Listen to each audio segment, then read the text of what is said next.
Hey everyone, it's Thorn. I haven't posted in a really long time, and I just wanted to poke my head in and say hello and let you know that I am not dead. I'm still over here going about my life, going to school, practicing witchcraft, writing, all of that. But I do miss YouTube, and I just wanted to poke my head in. I'm also just hopeful that you'll see me more frequently in the coming months. I have two writing deadlines in October, and a big chunk of my brain has been just had to be devoted to those, and I haven't had room in my head for a lot else. They're projects that I'm excited about. One of them is a paper for a conference that's coming up in November, but my panel has a respondent and they need the papers prior to the event, so they're actually due in a couple of weeks. So I'm just trying to not sound moronic in that paper. And I've been anxious about it just because I'm always anxious about my academic writing. I feel like academic writing is really different from other styles of writing. It's a genre in and of itself, and it's just like writing any other genre where sometimes you have a particular skill set and it's difficult to acquire a new one. And academic writing is not something that well, I guess that's not true. I was going to say it's not something that I'm as practiced in. I'm very practiced in it, but I've never felt confident about it. I think that that's probably just built into academic life, is being insecure about your academic writing. So there it is. Um, anyway, that's coming up. And then, of course, my other big deadline is my third book, which I'm really pumped about it. Maybe it's like 3.5. I feel like Taurus Witch counts as half a book. Writer math. I don't know how that works. Evo really did a lot of the heavy lifting with Taurus Witch in that whole series. And it was really just a pleasure to be along for the ride for the most part. But Evo did so much of that legwork. So when I say half a book, it's, it wasn't entirely my baby. So it didn't eat my brain in the same sort of way. That was a fun project. And the one that I'm working on right now is fun in its own way, but it's been really challenging on a lot of levels. I'm really, really excited about this book. It's something that I've been wanting to write for a long time. And because I care so much about it, I'm really consciously trying to do it well, right? Which maybe, obviously that should always be the case as a writer, but I think some projects are just dearer to us than others.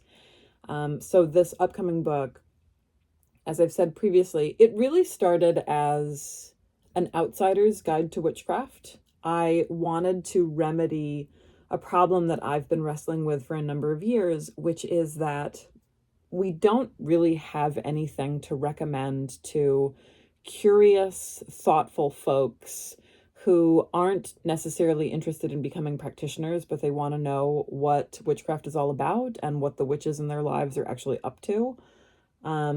Even the books that, 20, 30, 40 years ago were coming out that were purportedly for outsiders. And here I'm thinking about things like Scott Cunningham's The Truth About Witchcraft Today. I'm thinking about some of Buckland's writing, like some of those books that were coming out in that era that ostensibly explained witchcraft to outsiders.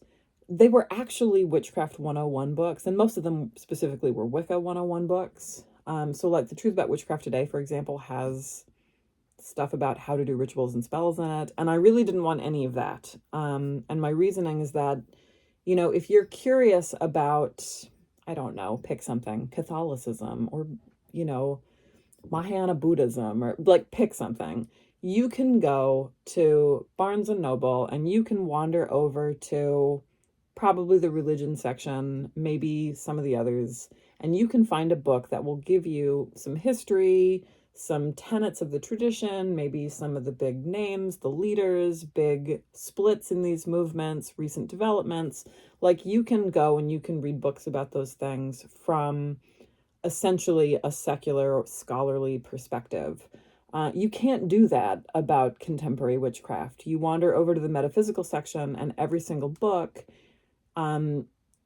assumes that you want to be a practitioner or that you have some kind of skin in the game already. There's spell books, there are how-to books. Even the books that purport to be histories often are actually how-to books. And that's not to say that there aren't scholarly treatments about contemporary witchcraft. There certainly are, but they aren't accessible, they aren't affordable, they aren't written by people who are speaking to a general audience. They're usually written for other scholars.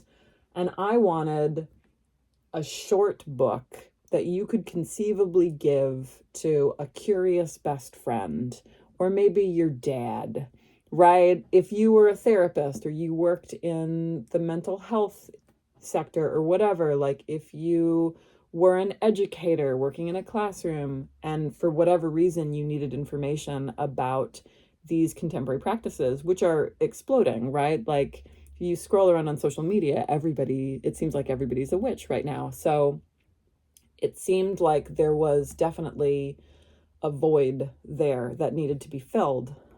Because if you ask those folks, if your friend tells you that they're a witch for the first time and you don't know what that is, and you get on Google and you Google witchcraft, you're going to come up with a lot of nonsense. You're going to come up with a lot of stuff that's outdated. You're going to come up with stuff that's rooted in very particular perspectives.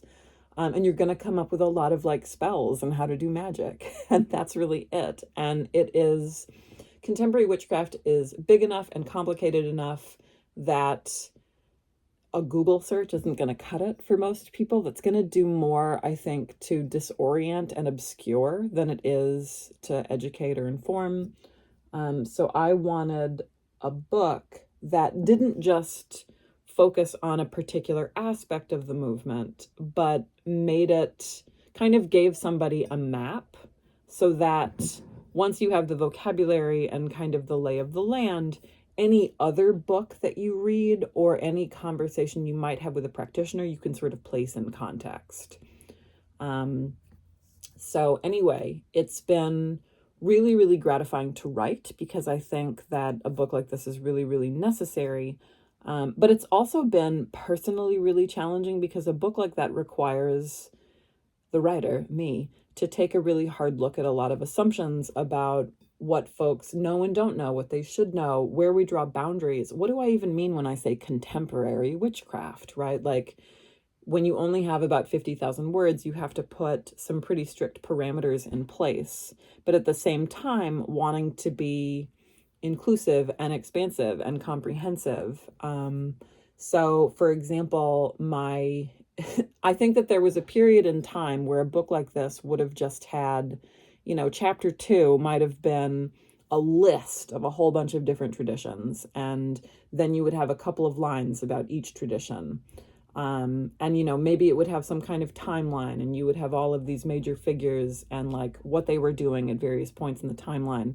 I decided that those things were too narrow because the reality is that if you were to make a list of all of the ways that witches describe themselves right now and make a list of their traditions, etc., it would be woefully outdated in like 5 years, right? Like the rate of change that happens in our communities, the way that our vocabulary shifts, the way that individual witches describe themselves shifts so much in such a short period of time that, for example, instead of making the list of here's all the different traditions, being like, this is what a Wiccan witch is, this is what a green witch is, this is what a folk witch, like instead of doing that, I have a chapter, right? My chapter 2, I don't actually know that it's chapter 2, but actually I think it might be, is instead about like constructions of identity and why the descriptors that we use are so individually important to us and kind of what the root of that is. So I have some really broad categories, and my idea was that would be more applicable down the road for thinking about all of the new ways of talking about witchcraft that are constantly developing. So, for example, I have sections where I think about, instead of just telling you one way or the other, is witchcraft a religion, right? That's always like one of the first things that gets addressed in these types of texts, right? Introductory texts. Instead of that, I have a conversation about when witches say that witchcraft is religion, what do they mean? Where does that impulse come from? What is the history there? And then there's another section in the exact same chapter when when witches say that it isn't a religion, when they say that it's a practice or that it's secular, it's non-religious. Here's the context of that. Here's the meaning behind that. Here's the history of that.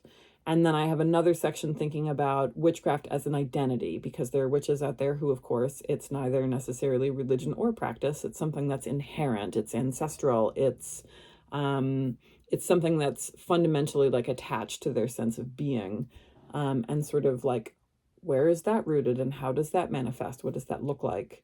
That way, theoretically, a reader could later be confronted by a witch purporting to be any number of things, spiritual, religious, a practitioner of something, doing something like a secular art, right?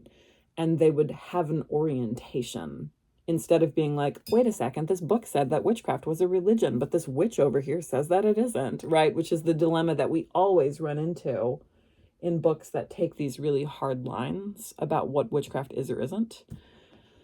I have another chapter that I'm working on right now that I'm really excited about it. And nobody asked for it, but I think it's important. So that's what people are getting. The chapter is called Witchcraft in Context, and it's about neighboring movements and religious traditions that were kind of like in the water when a lot of the conversations about contemporary witchcraft were happening, and then into today. So there's a section about New Thought and kind of where New Thought intersects with contemporary witchcraft. There's a section about Theosophy. There's a section about the New Age, right? Like when people talk about the New Age, especially when they use it in this really disparaging way that's really common in witchcraft communities now, what does that mean? Where does it come from? What actually is this movement? What's its history? Neo-paganism and paganism, and kind of like what's happening there. And I was a little bit concerned that folks might think that it was a tangent, but I think that this is actually really critical for understanding contemporary witchcraft as a whole and how witches today talk and describe themselves and think about their place in these wider sorts of frameworks. And like, obviously my background is academic. This is what I do professionally. This is what I'm trained to do. But I didn't want it to be an academic book. The idea was that this is accessible. It's a map, an orientation, that would give people just the lay of the land when they're moving around through witchcraft spaces and potentially being confused or disoriented. So anyway, 50,000 words is really short. For comparison, if you've read my other books, I think traditional Wicca is like 65,000 words. I think The Witch's Path is about that long too. So like, we're not talking long. It's shorter than those. But in some ways it's been maybe my densest work, or there's more ground to cover in this book than in my previous ones. And that's been a journey. But I'm really excited about it. It's been really fun. It's been fun to kind of step outside of my usual boxes as a practitioner and think about a lot of other perspectives that I don't usually get to play with and think about. So anyway, I have to turn that in this month so that it can have an October 2024 release date, because obviously a witch book needs an October release date.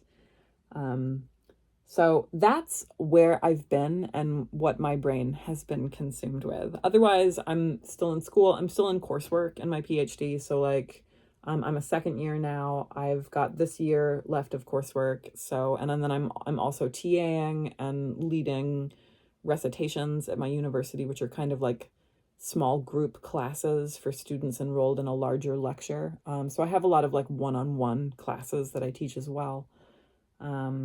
And then, of course, running a group and working a day job and being a person with a family, and household responsibilities, and cats who need me, But I hope you all are well. I'll let you know when the book is further along and kind of what that's looking like. But I hope you all are well, and I will talk to you next time.